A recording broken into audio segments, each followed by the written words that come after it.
Coucou et bonne année. Comme c'est le début de 2024 et que c'est un petit peu le moment où on fait les bonnes résolutions et les bilans des années précédentes, je me suis dit que j'allais faire une vidéo bilan d'années précédentes parce que les résolutions j'ai abandonné depuis très longtemps.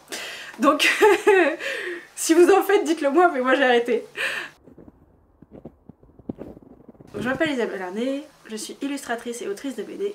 Je vais vous parler un petit peu de comment ça s'est passé pour moi en 2023. Globalement, c'était assez mauvais. Je viens de voir la vidéo d'Ectomorph et de Marie Boiseau et c'est un ressenti assez similaire sur l'année, sachant que beaucoup de choses sont de mon fait, de mes erreurs personnelles, et ça a été une grande leçon, ce qui fait que c'était pas top. La grande chose que j'ai fait en 2023, c'est le livre de Magic Kitty. Je devais le publier en juin, mais il s'est passé beaucoup de choses, autant au niveau personnel qu'au niveau de ma santé, qui ont fait que j'ai pas pu le finir en juin et que je me suis retrouvée à l'imprimer en décembre. Voilà. Actuellement il est en cours d'envoi, donc c'est super, on arrive sur le bout et ça c'est vraiment génial. Le truc qui s'est passé, c'est que j'ai eu une grosse chute dans mes ventes Etsy, tout simplement parce que j'ai fermé ma boutique. Voilà, je peux m'en prendre qu'à moi-même honnêtement, mais c'est vrai que comme j'étais complètement concentrée sur mon livre, j'ai un peu mis de côté énormément de choses, ce qui a fait que mes revenus ont énormément baissé en 2023. Autre chose, comme vous le savez, je fais des salons, vous m'avez peut-être croisé là-bas. Et l'année dernière, j'en ai fait que 4, donc Lyon, Montpellier, Toulon et Bordeaux. C'est les seuls que j'ai fait, et je les ai fait en début d'année, c'est-à-dire avant l'été. Parce que, pareil, en fait, en fin d'année, je me suis dit, tu vas te concentrer sur le livre, il faut absolument que tu le finisses.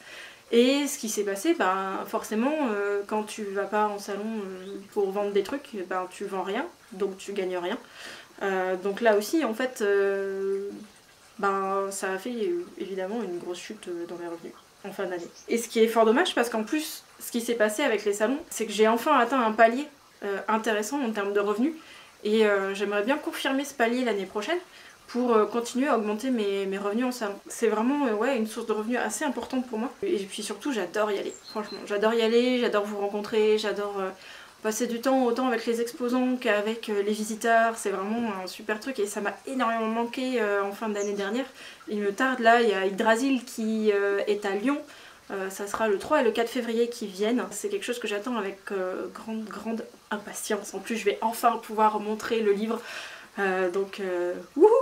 Et du coup, le manque de toutes ces entrées d'argent a fait que je suis en total déficit. Ce qui est un petit peu à moduler parce que, en vérité, ce qui s'est passé cette année, c'est que j'ai dû payer pour toute la production du livre.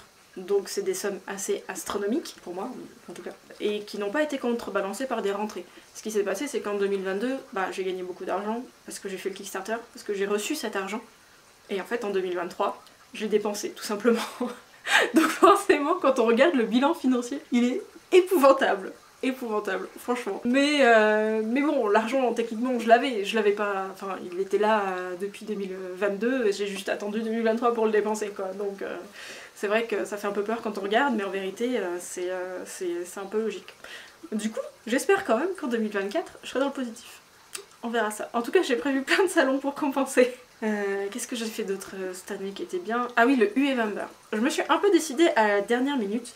Donc si vous le savez pas, Uevember, c'est un petit challenge qui se passe pendant le mois de novembre, qui est un petit peu comme Inktober, mais pour le coup, c'est avec des thèmes colorés par jour. 3 jours avant le début du mois de novembre, je me suis dit tu vas le faire, et en plus de ça, tu vas choisir tes propres couleurs. Donc c'est ce que j'ai fait, j'ai fait mon petit challenge et c'était trop bien. En plus, je suis super fière de moi parce que j'ai réussi à le tenir jusqu'au bout. Et il y a plein de gens qui sont mis à le faire avec moi, j'ai fait des super rencontres et je pense que je recommencerai l'expérience l'année prochaine si j'ai le temps, parce que c'est vrai que c'était quand même hyper prenant. Mais aussi ce que j'ai beaucoup aimé avec ce challenge et ce qui m'a beaucoup apporté, c'est que ça m'a permis de développer l'aspect graphique de la BD qui va sortir là en 2024. Si j'avais pas fait ce challenge, j'aurais pas pu passer autant de temps sur le style graphique et l'aboutir au point où il est actuellement et qui me convient beaucoup. Voilà, je suis vraiment contente d'avoir trouvé le style graphique pour la BD parce que c'était quelque chose qui me turlupinait depuis 1 an et demi, depuis que j'avais commencé à l'écrire. Donc là c'est bon. Merci le Uevember, j'ai réussi à trouver le style pour la BD, qui n'a toujours pas de titre, donc pour l'instant elle s'appellera la BD. Sinon, en dehors de ça, j'ai réussi à continuer à m'assurer que j'avais de moins en moins de commandes, donc de commissions ou de clientèle. Je continue à ne mettre comme objectif que vendre mes propres illustrations et mes propres histoires.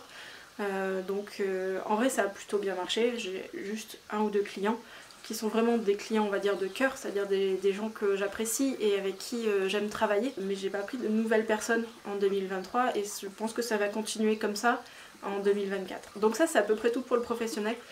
J'ai l'impression d'avoir rien fait cette année, mais en fait j'ai fait un livre complet de 120 pages illustrées avec des planches de BD à l'aquarelle. Donc en vrai ça m'a pris vachement de temps et c'était un super projet, et c'est un super projet, le livre est magnifique, j'en suis très très contente, je vais vous montrer quelques petites vidéos après. Sortir un livre c'est beaucoup de travail et je suis super fière de moi parce que c'est mon premier livre non seulement illustré mais aussi écrit. C'est ma première œuvre en tant qu'autrice et je suis quand même hyper fière de moi et c'est le point le plus positif de l'année. Et aussi 2-3 petites choses sur le plan personnel que j'ai retenu en 2023. C'est que je suis plus forte que ça, déjà. J'ai tendance un petit peu à m'apitoyer sur mon sort, donc ça j'ai commencé à combattre, donc c'est plutôt pas mal. L'autre c'est que cette année on a fait un potager comme l'année dernière et on n'a toujours pas acheté de légumes de l'hiver. On n'en a pas acheté de l'été. On n'était pas trop ici cet été, mais j'étais au Japon. Mais sinon oui, on n'a pas trop acheté de légumes, on continue à manger et à rester sur nos réserves. Donc je suis super contente, je vise pas une autonomie alimentaire avec notre potager, mais de manger mieux et de manger surtout pas acheter. Si on peut éviter et continuer à manger de ce qu'on a à la maison, c'est super. Et pour l'instant on y arrive bien au niveau des légumes, donc c'est top quoi. La deuxième chose que je retiens de 2023, c'est que je me suis mis à faire des pulls. Voilà. J'ai récupéré la vieille machine à tricoter de ma mère et elle m'a montré comment faire. Je suis encore excessivement mauvaise. J'ai fait plein d'erreurs partout, tout le temps, sur mes pulls. Donc j'ai l'objectif en 2024 de faire des pulls corrects, qui soient jolis. Mais ce que j'aime bien, c'est qu'on peut faire ses propres motifs. Donc je suis très fière de mon pull Kurogu malgré les erreurs qu'il a. Donc voilà. C'est pas mal aussi comme truc en 2023. Donc je vais continuer à faire des pulls parce que c'est vraiment un passe-temps qui me plaît énormément, qui me change un petit peu du dessin et qui me permet aussi de ne pas le partager. Voilà. J'ai besoin, je crois, d'avoir quelque chose de créatif que je ne partage pas. Donc c'est des pulls. Voilà. Je vous le partage quand même aujourd'hui. Avec le rouge, c'est de la dinguerie. Et pour 2024, j'ai quand même prévu pas mal de choses. Notamment publier cette BD, donc cette romance fantasy que je fais 1 an et demi à peu près et dont j'ai fait mon UV Amber. Ça c'est le projet, là actuellement je suis déjà en train de faire les storyboards des premières planches. Je vais partager le plus possible sur Patreon la création de cette BD. Avec notamment les premières étapes, les premiers storyboards. Sur Patreon j'en ai déjà beaucoup parlé, sur mes réflexions notamment au niveau du style. Je vous disais que j'avais du mal à trouver le style, et j'en ai beaucoup parlé justement sur Patreon sur des posts et j'aimerais bien continuer à partager là-bas. Mon objectif c'est donc de réussir à publier cette BD sur internet en lecture libre pour tout le monde, tenir le rythme des publications au fil de l'année pour que vous puissiez profiter de cette histoire pendant que je la crée quoi. Donc ça je suis très très excitée et un petit peu anxieuse donc de vous présenter cette nouvelle histoire. Elle est un peu différente de Magic Kitty, mais j'espère quand même que ça vous plaira. Et ce que j'aime bien avec la publication en ligne, c'est que vous pourrez me faire vos retours tout de suite, immédiatement à chaque planche qui sort. Et ça c'est quelque chose que j'attends avec vraiment impatience. Donc suivez-moi dans l'aventure, j'en parlerai ici aussi sur cette chaîne YouTube bien sûr. Ce que je voudrais aussi cette année, c'est donc continuer les salons, et continuer à augmenter ma marge, donc augmenter mes bénéfices, parce que je trouve que des fois j'ai beaucoup de charges encore sur beaucoup de choses, beaucoup de frais, et aussi créer des nouveaux produits pour la boutique, pour le salon, pour la boutique, pour le stand en salon. J'ai pas mal de nouvelles idées, et notamment un lot de pins qui sont juste la partie émergée de l'iceberg de la nouvelle collection que je suis en train de préparer. Je suis vraiment très très excitée pour cette nouvelle collection. Mais pour l'instant, cette nouvelle collection, j'en ai montré un petit peu. Si vous avez vu passer une petite gouache avec des lotus sur Instagram, ou si vous êtes joint à moi pendant les live Twitch où je peins ces petites gouaches, et ça c'est la nouvelle collection de Magic Kitty. Vu que j'ai pas prévu de nouvelles histoires Magic Kitty pour un petit moment, J'en ai en tête, hein, mais c'est juste que j'ai pas prévu de les réaliser pour l'instant. Je me concentre sur l'autre BD. Je vais juste travailler sur des goodies et des petits produits, des petites illustrations uniques pour me faire du bien aussi, pour relâcher un peu la pression des grosses histoires longues. Et donc ça va arriver dans l'année. Je vais essayer de vous en montrer aussi autant que possible. Et d'ailleurs j'ai prévu de faire pas mal de salons. Donc là le prochain c'est Yggdrasil à Lyon, les 3 et 4 février. Sinon j'aimerais beaucoup, dans mes objectifs, ce serait de commencer à faire des salons de BD. Cette année j'avais postulé pour Angoulême, mais ça c'est pas fait. L'année prochaine je recommencerai très certainement, et je vais certainement essayer aussi Quai des Bulles pour voir si ce genre de festival peut être plutôt rigolo. J'ai envie de dire oui parce que les festivals de BD c'est rigolo, donc on croise les doigts pour que j'arrive à en avoir. Et puis sinon, j'ai envie de dire la chaîne YouTube qui a plutôt bien marché l'année dernière. Franchement, je comprends pas tout à fait parce que je poste une vidéo par mois, gros max. Mais malgré tout, vous êtes présents et de plus en plus. Et ça me touche beaucoup.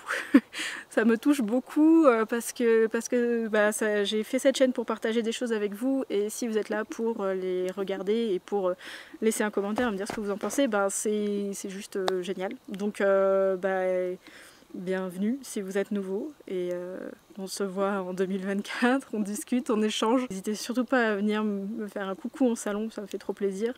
Et puis merci beaucoup d'être là, parce que c'est surtout grâce à vous que j'arrive à vivre de mes histoires et de mes illustrations et de tout ça, donc je suis ultra reconnaissante, vraiment ultra reconnaissante, et j'espère que vous êtes excités pour tous ces nouveaux projets pour 2024, parce que moi je suis vraiment trop contente. J'avais un peu un coup de mou en fin d'année, et là quand j'ai réfléchi à tout ce que j'allais faire en 2024, j'ai dit oui, trop bien. Des bisous et à bientôt, salut.